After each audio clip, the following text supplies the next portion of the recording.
Hello friends, ആയുർസിദ്ധിയുടെ പുതിയൊരു വീഡിയോയിലേക്ക് എല്ലാ കൂട്ടുകാർക്കും സ്വാഗതം. ഇന്നത്തെ വീഡിയോ ഒരു സ്പെഷ്യൽ വീഡിയോ ആണ്. വേറൊന്നുമല്ല, ഒരു ക്ഷേത്ര ദർശനവുമായി ബന്ധപ്പെട്ട ഒരു വീഡിയോ ആണ്.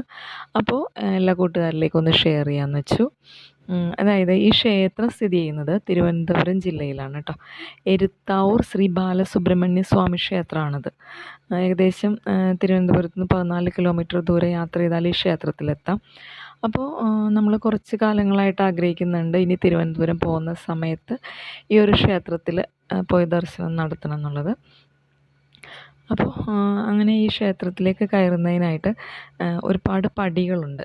ഈ പടികളെന്ന് വെച്ചാൽ ഏകദേശം 200-ന് മുകളിലേക്കാണ് ഈ പടികൾ വരിക. നമ്മൾ ഓരോ സ്റ്റെപ്പ് കയറും തോറും നമുക്ക് ചുറ്റുമുള്ള കാഴ്ചകളെന്ന് പറഞ്ഞാൽ ഭയങ്കര പ്രകൃതി രമണീയമായ കാഴ്ചകൾ തന്നെയാണ് കേട്ടോ.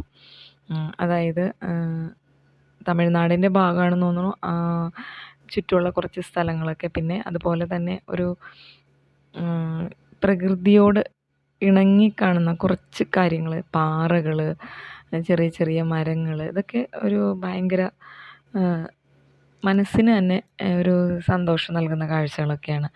അപ്പോൾ ഈ ക്ഷേത്രത്തിലേക്ക് നമ്മൾക്ക് പടികൾ 200 പടികളിന് മേലേക്ക് നമുക്ക് ചെന്നാലാണ് ഈ ക്ഷേത്രത്തിലേക്ക് കയറാൻ പറ്റുള്ളൂ. അപ്പോൾ ഞങ്ങൾ ഏകദേശം ഒരു രാവിലെ ഒരു 9:30 ആ ഒരു സമയത്തോടു കൂടി ഞങ്ങൾ ക്ഷേത്രത്തിലെത്തേണ്ടായി. അപ്പോഴേക്കും എനിക്ക് തോന്നുന്നു ആളുകൾ ആ സമയത്ത് തീർത്ഥാടകർ കുറവായിരുന്നു. മിക്കവരും തന്നെ അങ്ങോട്ട് കയറുന്ന കണ്ടില്ല അധികം. താഴേക്ക് ഇറങ്ങി വരുന്ന കുറച്ച് ആളുകളെ കാണാൻ പറ്റുള്ളൂ. അതിരാവിലെയൊക്കെ ദർശനം കഴിഞ്ഞ് പോയതുകൊണ്ടാവാം.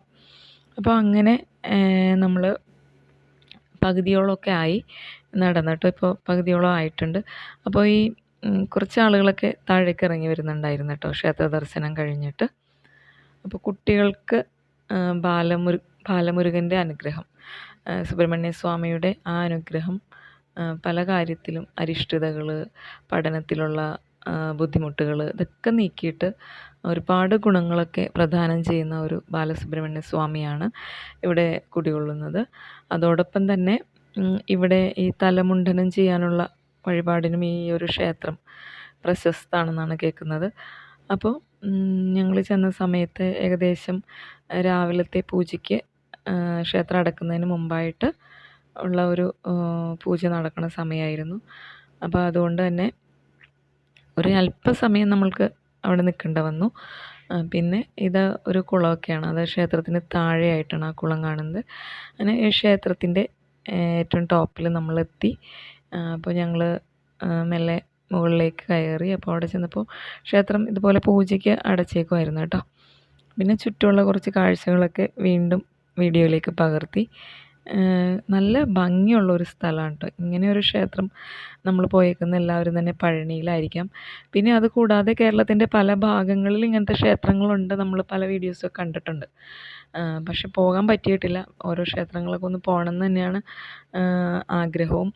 അപ്പോൾ ഈ ഒരു വെക്കേഷൻ ടൈം എല്ലാവർക്കും പോയി വരാൻ പറ്റിയൊരു ക്ഷേത്രം കൂടിയാണ്. നമ്മുടെ കുട്ടികളെയൊക്കെ കൊണ്ടുവന്ന് തൊഴിക്കാൻ പറ്റിയൊരു നല്ലൊരു ബാലമുരുക ക്ഷേത്രം കൂടിയാണിത്. പിന്നെ ഇവിടെ ഉത്സവവും കാര്യങ്ങളൊക്കെ അതാത് സമയങ്ങളിൽ ഫെബ്രുവരി ആ ഒരു മാസത്തിലൊക്കെയാണ്. അപ്പോൾ ഞങ്ങൾ കയറി വന്നപ്പോഴേക്കും നട അടച്ചേക്കുമായിരുന്നു. പിന്നെ ആ പൂജ കഴിയാൻ വേണ്ടിയിട്ട് കുറച്ച് സമയം വെയിറ്റ് ചെയ്തു. അതിനുശേഷം ക്ഷേത്രത്തിൻ്റെ ക്ഷേത്രാചാര മര്യാദകൾ പാലിച്ചുകൊണ്ട് തന്നെ അകത്തേക്കൊന്നും കയറി വീഡിയോസൊന്നും എടുത്തില്ല.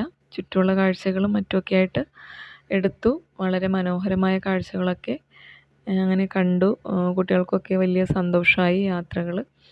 അങ്ങനെ മെല്ലെ നമ്മൾ പൂജയ്ക്ക് ശേഷം നട തുറന്നു. നമ്മളുടെ കുറച്ച് വഴിപാടുകളൊക്കെ കഴിച്ചിട്ടുണ്ടായിരുന്നു.